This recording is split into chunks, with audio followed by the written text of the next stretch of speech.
Hola a todos, mi nombre es Sergio Martínez y esto es Reflexiones de un Galeno. El tema de hoy, los test.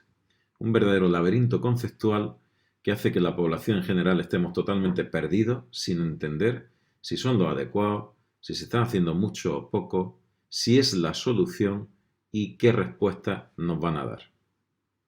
Todo eso lo vamos a ver en unos pocos minutos. Comenzamos.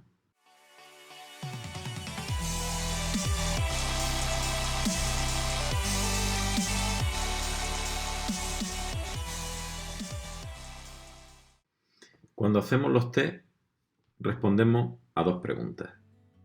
Primera pregunta: ¿quién tiene la infección y por lo tanto es contagioso? ¿Quién la tiene y quién no la tiene? Segunda pregunta: ¿has tenido la infección y por lo tanto tienes defensa o nunca tuviste la infección? Nos sirve para separar quién es contagioso de quién no lo es.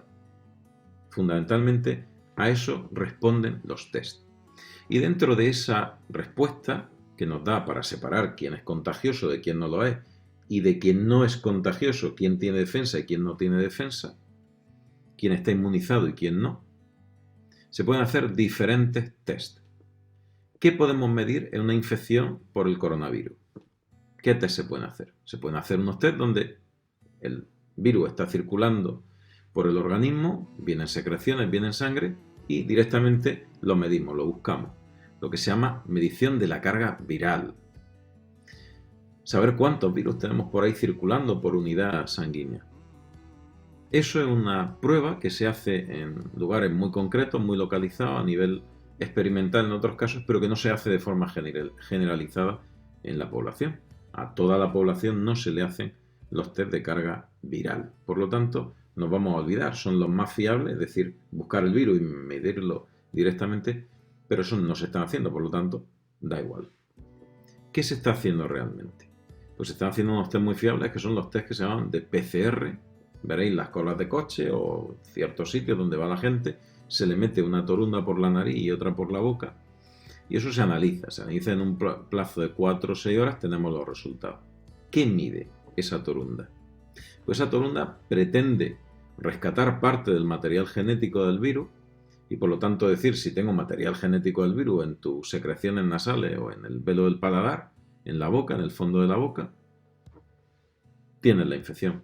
Y si tienes la infección, si tienes material genético circulante, eres contagioso, contagia. ¿Qué problema tiene la PCR, la reacción en cadena de la polimerasa, que es como se llama? Pues que de forma muy precoz y de forma muy tardía, los falsos negativos, es decir, cuando nos da negativa la prueba, es muy difícil de interpretar. Igual que no sería difícil de interpretar un negativo cuando está en una fase muy sintomática, porque si el paciente tiene muchos síntomas y a mí me da que clínicamente tiene criterios para tener la infección, lo que voy a hacer va a ser repetirle la prueba para que entre en consonancia con la clínica, que es la que manda realmente toda la sintomatología clínica.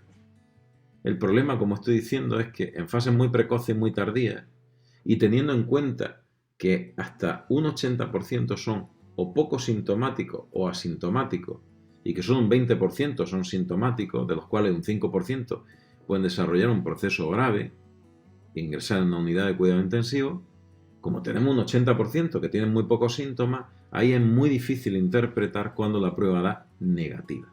Entonces esa es una gran limitación de la PCR. Y lo que se está haciendo de forma sistemática. Luego se están midiendo lo que se llaman los famosos test rápidos, que tan controvertidos han sido. Lo que se están midiendo son anticuerpos en sangre.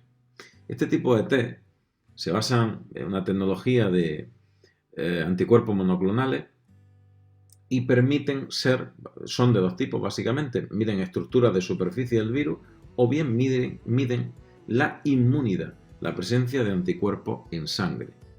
Los anticuerpos son una estructura de defensa que generan las propias células defensivas del organismo para protegernos frente a la infección. Y ahí se dividen en dos tipos, uno que se llama IgG y otro que se llama IgM. La IgG sería el anticuerpo que se genera en la fase de memoria, en la fase tardía, cuando ya hemos pasado la enfermedad, y la IgM sería la que se desarrolla de forma precoz, cuando empieza a estar incipiente la enfermedad y por lo tanto somos potencialmente contagiosos, podemos contagiar. Si tenemos test de IgG, lo único que vamos a poder medir si dan positivo es que hemos pasado la enfermedad y por lo tanto tenemos defensas frente a la enfermedad. Limitación, que si solamente tenemos un test que mide IgG y nos da negativo, no nos dice que no tengamos la enfermedad, nos dice que no tenemos memoria a largo plazo, simplemente. Esos test son los que en mayor medida ha comprado el gobierno y que mayormente están circulando por ahí. Lo único que nos van a decir si dan positivo es que hemos pasado la enfermedad y somos inmunes. ¿Cuánto tiempo somos inmunes?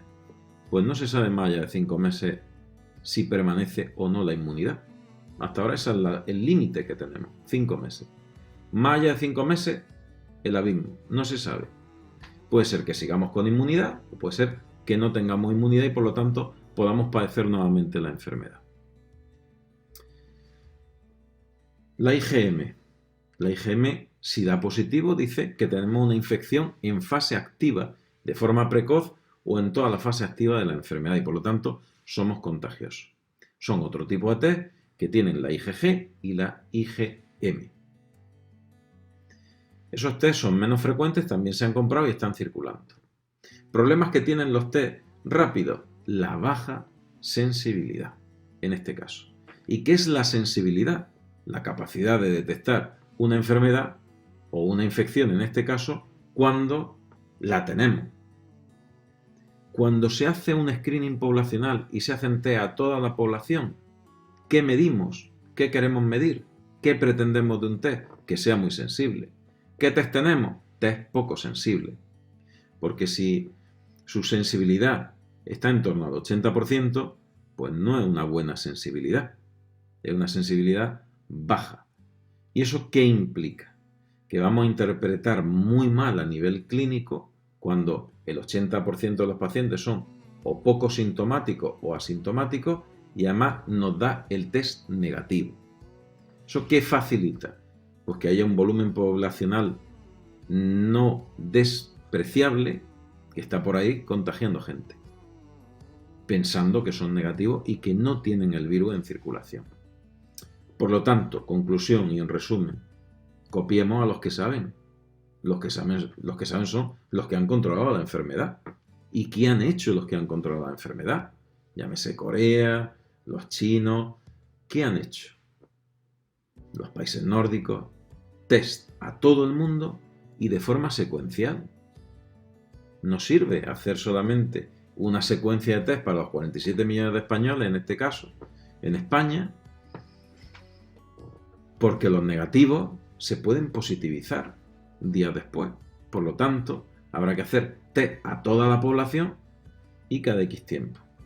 Es la única forma de separar quien puede contagiar de quien tiene defensa porque ha pasado la enfermedad o simplemente no la ha pasado. Los que no contagian en un lado y los que lo contagian en otro.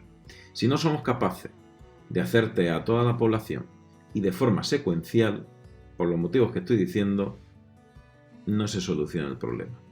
Y será cuestión solamente de esperar.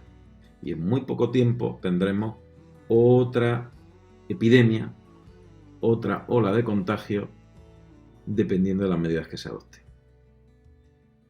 Espero que el vídeo haya servido para aclarar un poco cuál es la situación de los test y por qué son tan discutidos y por qué son tan controvertidos.